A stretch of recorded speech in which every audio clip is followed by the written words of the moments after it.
All right, you ready to slam the government? Yes, sir. Nice. Hey, welcome to Super Social Club. I'm Jeremy. This is Whisky in the 6, I'm Rob. Welcome to the Whisky Rant Podcast. It's a little crusty, It's frustrating. and it's going to be a little bit of a rant. I don't understand it. I don't know why. Some sort of injustice. Anyway, end rant. Hello and welcome back to the Whisky Rant Podcast. I'm Jeremy. I'm Rob. And tonight we are talking taxes on spirits. As of April 1st this year, in like less than a month, the Canadian federal government is jacking up alcohol tax by 6.3%, the largest increase in alcohol tax in over 40 years. Can we first address the elephant in the room? Yeah. Why April 1st? Is this Because not joke's on us, that's right? fucking why. Yeah. How much satiric tragedy can you actually Absolutely. April Fool's Day, we're Yeah. gonna increase the taxes more to a place that's already the highest taxed place in the entire world. Yeah, so Canada is the highest tax nation of all G7 nations. We pay the most alcohol tax. We should be clear about that. Alcohol tax. Alcohol tax out of any country. Yeah. You're looking at a bottle of spirits that's sold in Canada. Upwards of 75% of the total cost of that bottle is just in tax. And now with this increase, we're probably going to be well over 80%. This tax being applied at the manufacturing level. So if you produce spirits in Canada, you're getting taxed that. If you import them, you're getting taxed that. It's a 6.3% increase. It just seems like it's coming at a time where it's such a slap in the face to people in this country who like to enjoy spirits and alcohol. It's what more are they going to do? How much can we go? Are they going to cap it, or are they just going to charge us tax and tax and tax and tax and tax and over and over and over again? It's laughable because we're already so made fun of by the rest of the world. Everybody knows that, it's the running joke on both of our channels how much we pay for whiskey. You know what I mean? It's not getting easier to run this channel. Let's put it that way. This comes at a cost. Yeah. And it's these the YouTube red zone can only go so far. We really don't get, I don't know about you, but I don't get enough money to support this channel. No, it's funded totally for the most part by us in large amounts. Yeah. Even with Patreon revenue, my Patreon, where I speak for myself, the bottles that I put out on Drink My Bar, I don't profit from giving samples to the patrons. Those essentially more or less pay for themselves, and I do get to drink the whiskey for a little bit, and I get to review it. But for the most part, there's no profit coming out. It's just those bottles pay for themselves with the Patreon support. So yeah, because you're doing the cost of shipping and the cost of bottles. Shipping. So when I started Patreon, shipping a sample out to someone was around $10. Now it's upwards of $25 just to send one sample out. Yeah, it's nuts. More than doubled. It's almost tripled. Yeah, so you're not just getting nailed by the actual liquor tax, you're getting nailed by the courier taxes and stuff that's all skyrocketed since COVID hit. Yeah, to give an example too, just how much Canada pays in tax, it's well over double of what the US pays for tax. For instance, if we pay 80% of the bottle, this cost of the bottle is in tax, the Americans would be 35%, something like that. It begs the question, how are these companies going to be able to run a profit? That's the thing. That's the problem, right? People aren't looking to Canada to start a spirits company here, because there's so much red tape, especially selling in Ontario. Yeah. Now you're looking at a huge amount of tax you have to pay to get your product going. Yep. And what drives down costs for consumers? Competition, but the competition is going to be leaving. It's going to just be left with the big dogs, and they can price gouge if they want to, right? Absolutely. This is what's happening with grocery chains in Canada right now. Huge amount of price fixing happening with grocery cost of food skyrocketing, and grocery stores are posting all-time profits. Yeah. You think if it was just inflation or just cost of food, their profits would stay the same or maybe go down. But no, they're benefiting a huge amount for lack of competition. Yeah, and they try to make it seem like they're not, and they try to make it seem like... Yeah. But, yeah. What is it? 6.3? 6.3% increase. Yeah. 6.3%.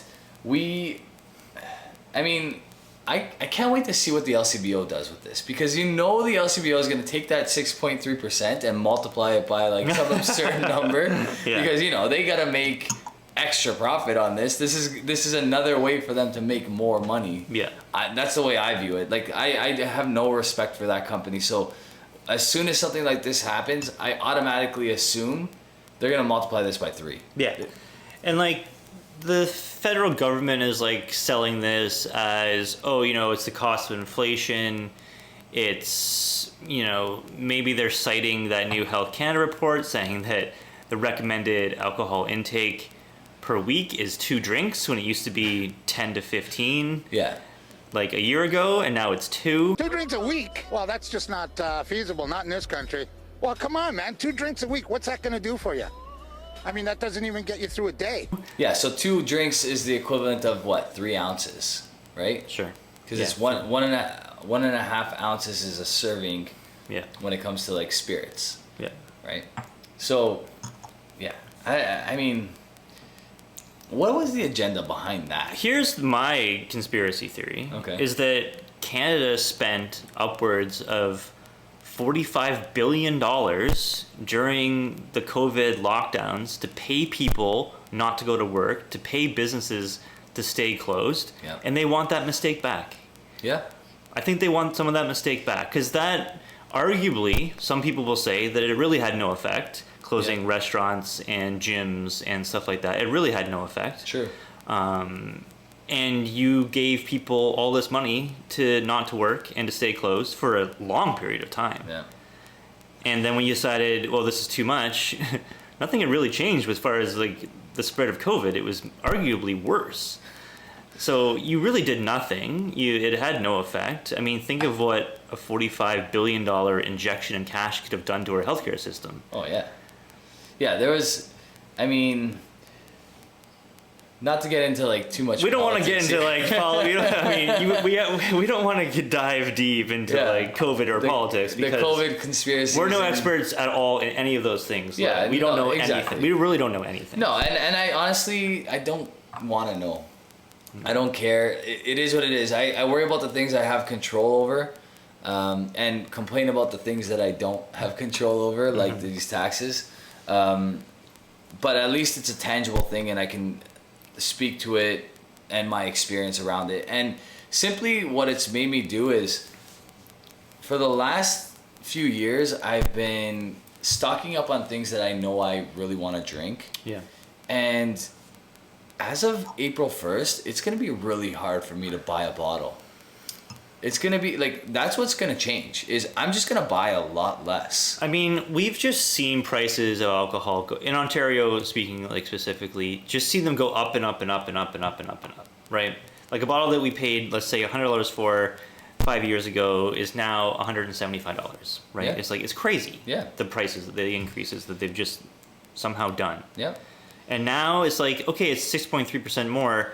It's an extra $6-7 on a $100 bottle, but still, it's just like, you're just gonna see the prices keep going up and up and up again, and it's like, how much is enough? Like, how much can people take? It's like, it's ridiculous that we pay the most tax. It is ridiculous. And it would be different. Let's say our healthcare system was perfect and it was great and it was like the best system in the world, and like you didn't have to have any worries about using your healthcare system. You get to the emergency room, right? And they take you right away. You're right, right. If it was working flawlessly, I don't think that many people would have a problem with it. Because guess what? We could say, you know what, our taxes are well spent, and look at our system. Yeah, our roads are great. Yeah. All the tax dollars gets put to use, and our system is really good. But that's not the case at all, and it's far from that. So like, it just seems like it doesn't matter how much tax you can maybe give a government. Are you ever gonna get it to the point where it's like, our taxes are worth paying, Yeah, that's a great question. And I wonder what the Scandinavian countries are like for healthcare, because they're the most heavily taxed places in the world, right? Like, I think their taxes are literally like 50% on income. They're huge. It's absurd. Or maybe it'd be more than that, but yeah, it's probably more than that. But schooling is all subsidized. That's post-secondary as well. Right. right? Healthcare completely taken care of. Yeah. So I mean, I would love to know what it's like there. Like, is the healthcare system a functional healthcare system, or did they experience similar like hiccups like we did during like COVID and whatever else? Where we couldn't keep emergency rooms open. Right. Because of staffing problems and whatever else, and just lack of funding altogether. Exactly. We should mention what we're drinking tonight. Yes, we got a couple of nice bottles in front of us right now. Yeah. So our boy James was kind enough to send us the original Macnair's 12-year-old, as well as the newer bottling. Newer batch, yeah. Newer batch. Newer, like they changed the bottling. I like these style bottles. Like I love the shape of these Macnair bottles. Yeah, it kind of reminds me of like a Michter's kind of. It's got like a Michter's kind of like the special release bottles. Yeah. Yeah, something like that. Even like Two Brewers uses like a similar style bottling. Yeah. I like it. I like their bottling. Maybe, I mean, I'm not necessarily crazy about their labels. This looks like something out of like Ebenezer Scrooge's like A Nightmare or Christmas Carol, whatever. Yeah. Which is fine. I mean, this is the older one. They've changed it to this white tin. Right. And this white label. So people who don't know Macnair's, the Reeks, what are these? So it's owned by Glenallachie. Yeah. Blended by Billy Walker. Yep. Blended malt, correct? It's a blended malt. Yep. Right? It's a blended malt. I know that the 10 is blended malt. Blended malt, yep. Yeah, and they have some Islay whiskey in them. Okay. So what's cool is like, I mean, what is the cost of a 12-year-old Islay right now? To buy like a cask? Yeah, I don't know.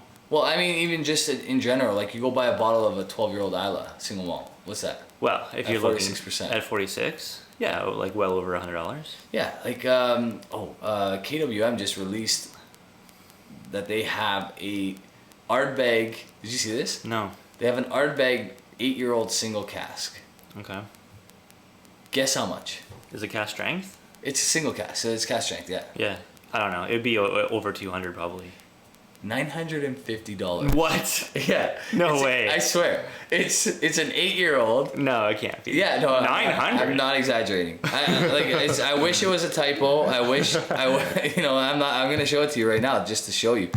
That's fucking bonkers. But that is what Ardbeg is. Like that. Like this is what you're paying for Islay. Islay has such a cult following now that people are willing to pay absurd amounts of money for it. So when you get something like this, that you can clearly taste the Lafroig in this. So it's undisclosed Islay. Undisclosed Islay, but you're saying Lafroig. I completely get Lafroig on it. Like this almost reminds me of like a Carchus, the darker one. And it doesn't really give a breakdown, does it? Because like this is like essentially it's Glenallachie blended malt with undisclosed Islay distilleries. Yeah. Like more so than the 10. Like the 10 I got a little bit more barbecue notes, whereas this is like indiscriminately Lafroig 12-year-old. Yeah. Right? And like how often do you get a chance to say Lafroig 12-year-old? You don't actually ever say that because it's always the 10. So I feel like that, look, here it is. $925 plus GST. This is insane. It's a 2013. 8 years old. 60.7%. It's an Ardbeg single cask. Second fill Manzanilla. Okay, I mean that's a rare thing. You don't get that, but like, of course, that price is absurd. No, it's even if it was half that price, I'd still say that's crazy. Yeah, I couldn't pay like.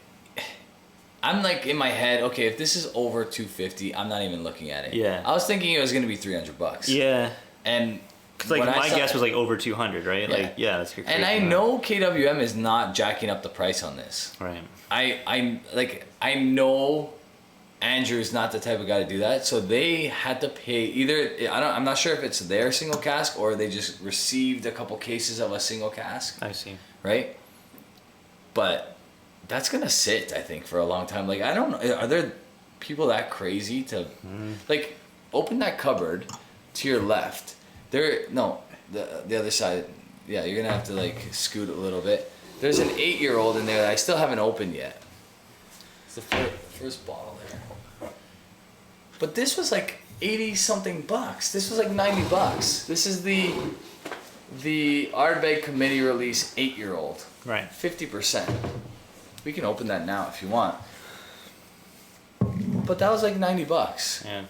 So what's so special about this single cask to make it like times 10? Yeah, I don't see too many people buying that to crack it to open it. I mean, maybe it's an investment bottle, but Is it though? Like it's an 8-year-old. It better make you live forever.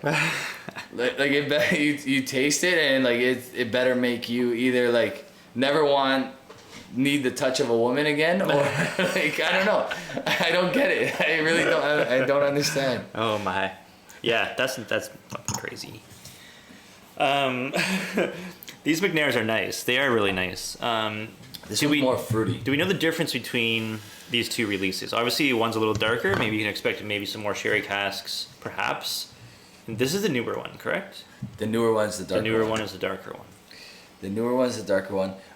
I'm digging the older version. Like I think it's actually really tasty. I mean, if you're gonna have someone blend up a cool kind of concoction like this, B. Walker's the guy to do it, right? Yeah. This might not have Lafroig in it. This one does. You think the newer one is Lafroig? The newer one has Lafroig.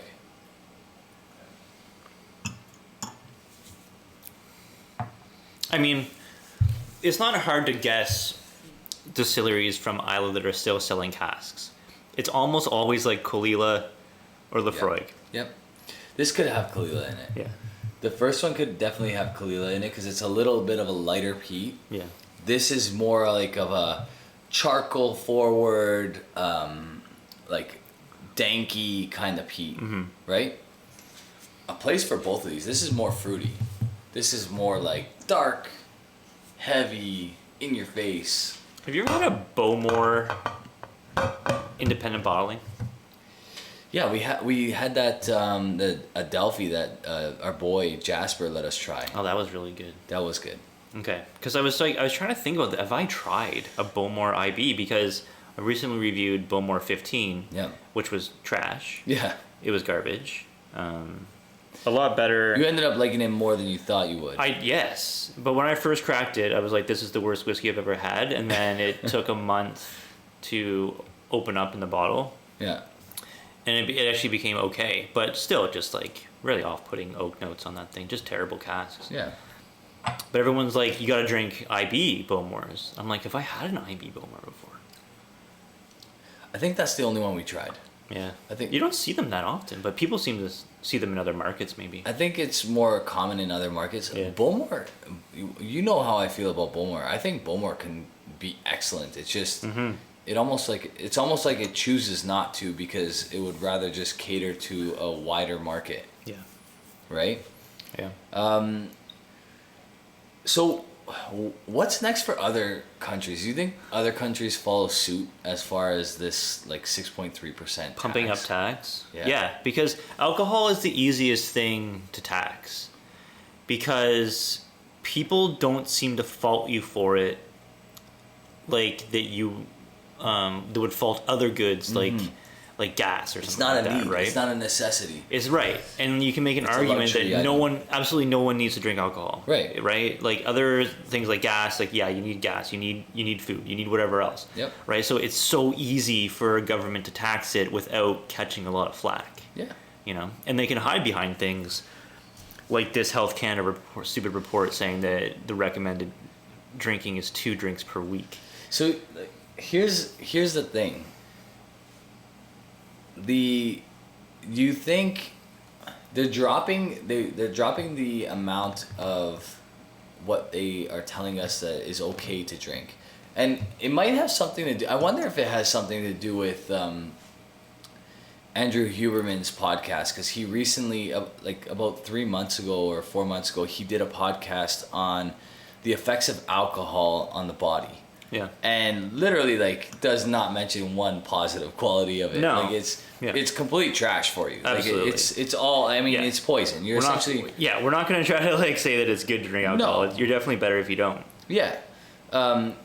So I wonder if, like, that kind of sparked some research to go into like how much alcohol is affecting the healthcare system and how much money is being dumped into the healthcare system because of alcohol consumption. Yeah. And maybe that's how they're justifying their tax. Yeah, I mean, for sure.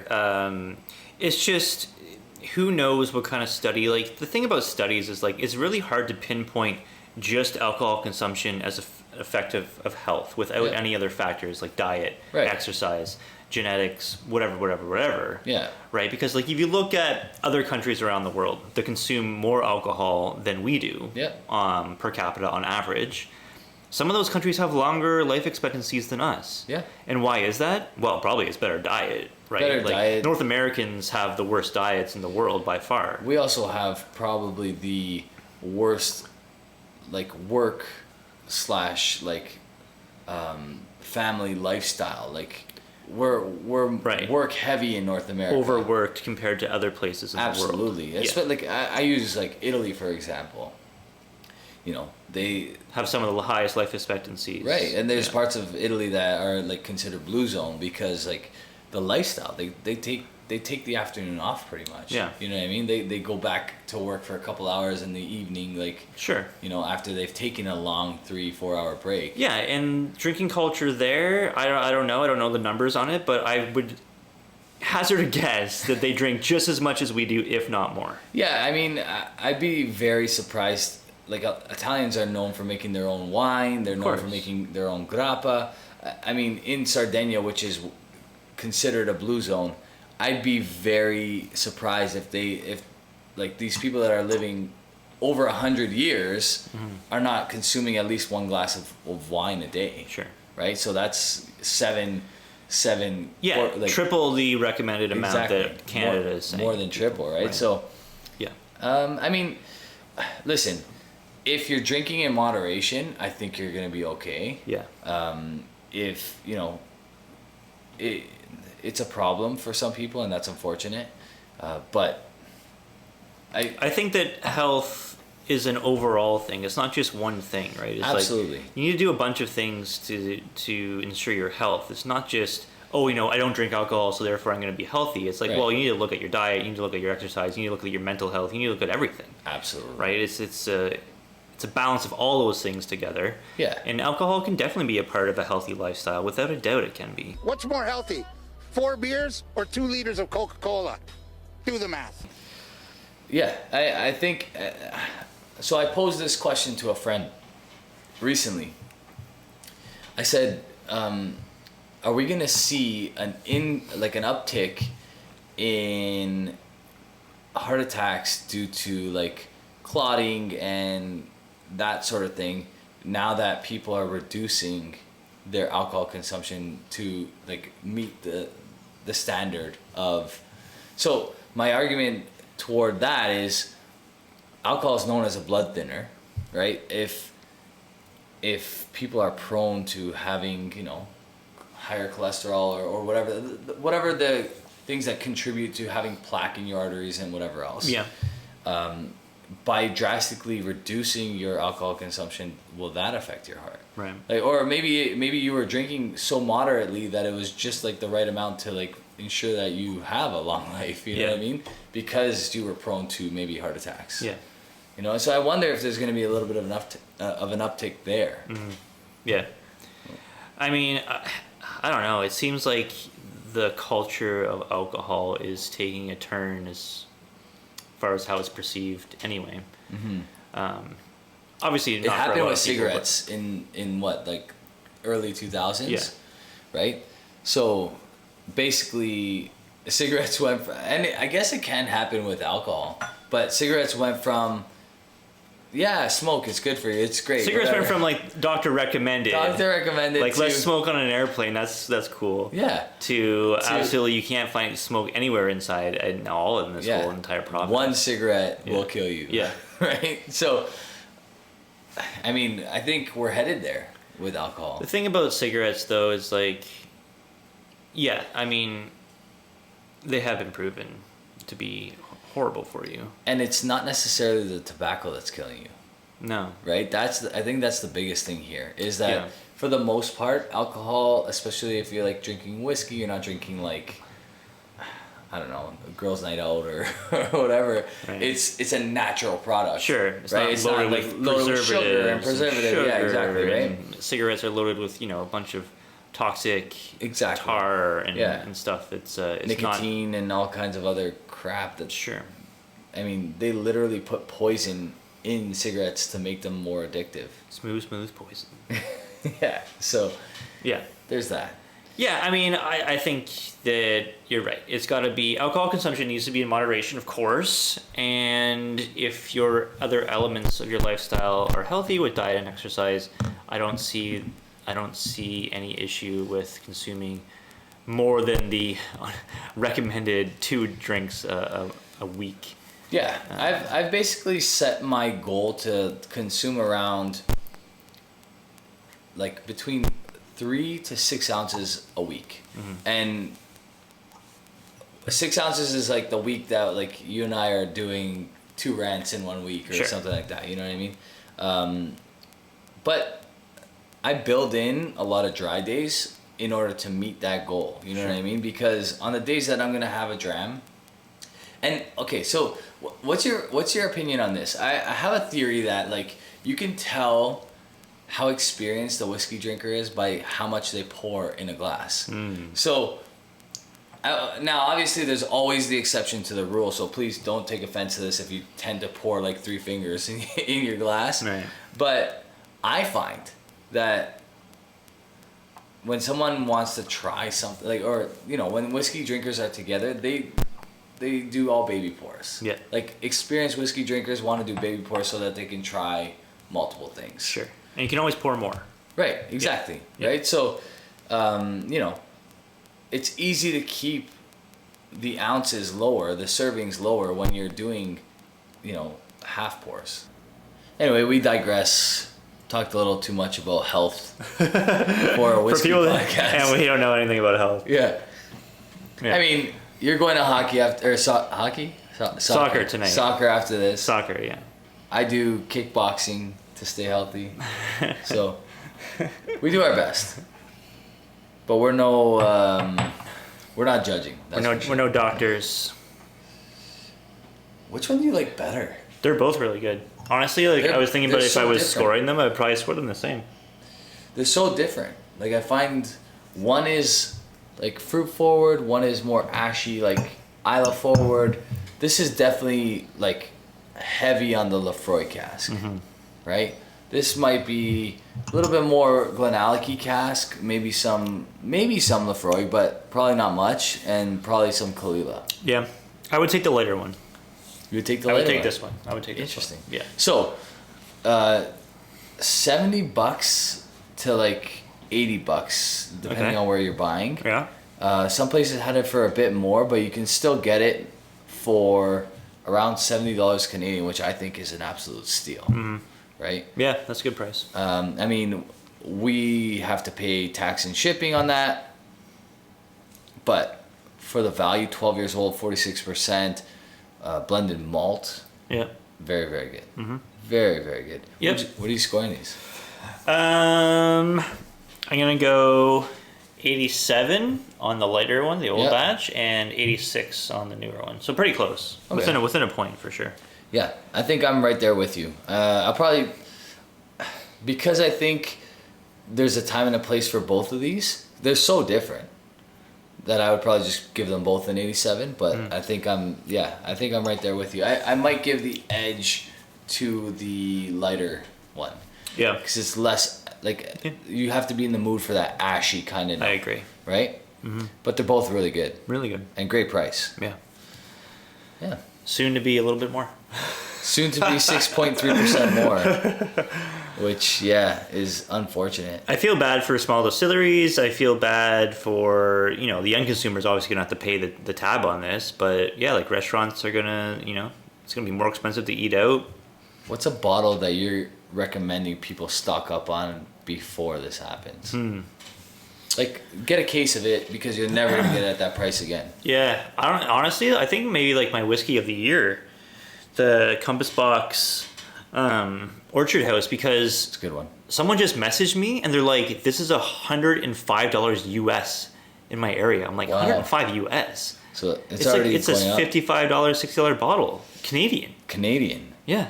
Yeah, that's Way more than double. I was like, what? We know that there are stores that will raise the price based on popularity, right? Yeah. We know that happens.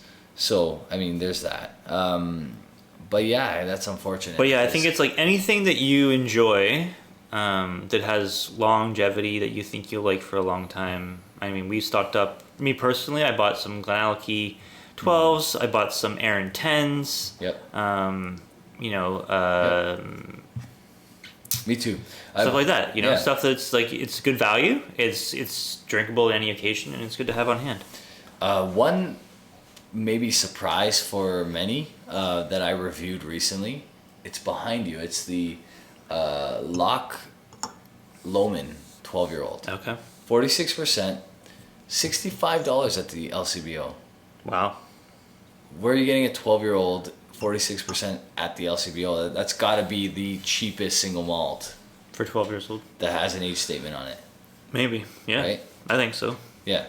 So I'm probably going to go back to the LCBO and get a couple more of those before the price is raised, because it's a quality whiskey for the price. Like I really, really enjoy it. Actually, you should try it before you go. Yeah. It's solid. These are really good too, though. Definitely worth buying. And yeah, thanks again to James for Thanks, James. sending Appreciate these it. out. You're always Yeah. sending us the nicest stuff. That's right. Leave us a comment down below. The tax situation, tax and alcohol. The U.S. They have that 3-tier system where I get taxed on 3 different levels. Same thing happens here, but we just pay so much more. Yeah. And like I said, you might not have as big of an issue if the money was spent well, and if we were living in a country where it was like, you know what, this is good that we pay this much tax, because everything here is great. The roads are great, the hospitals are great, everything's great, healthcare is great, but that's not the way it is. No, I mean, we probably have it better than most, but it could be better. Yeah, Than of it course. is, And right? like, how much tax are they gonna keep pumping out? Like, they have to stop at some point, Yeah. because it's like, it's just, life is expensive, especially if you have our taste. Absolutely. Well, that's You know? that's the biggest problem, is that our tastes are Too a expensive. little too expensive. We've been too fortunate to try good stuff. Yeah. I think this year is going to be more about targeting specific things as opposed to just doing kind of what we used to do and just buying. Yeah. I've cut down a lot. I know you're more like focused on different things these days a little bit more as far as like hunting for whiskey. So Yeah, and I think that the days of seeing something at a good price and just buying it because it's a good price are over. you know? Yeah. I mean, I still have that habit where if I see something at such a good price, I can't help myself, because Yeah. I know that it's just getting worse from here. Yeah, and for me, it's more like, do I really want this or not? Like, yes, it's a good price, but do Yeah. I really want it? That's Or don't I? Yeah. that's probably, that strategy will allow the entire market, if everybody followed that, the entire market would come down a bit. Yeah. So Yeah. we'll see. These are good though. I'm really happy with that. Nice whiskeys to have on the bar. Yeah, for sure. And an interesting blended malt that you don't really get anywhere else, Yeah. right? Yeah. All right, well, that's going to do it for us. Thanks so much for watching. If you like this content and you want to get the podcast sooner than everyone else, you can check out our Patreons. For as little as $1, you can join and get the Whiskey Rant a couple days early. All right, thanks so much, guys. Have a good one. Cheers. Cheers.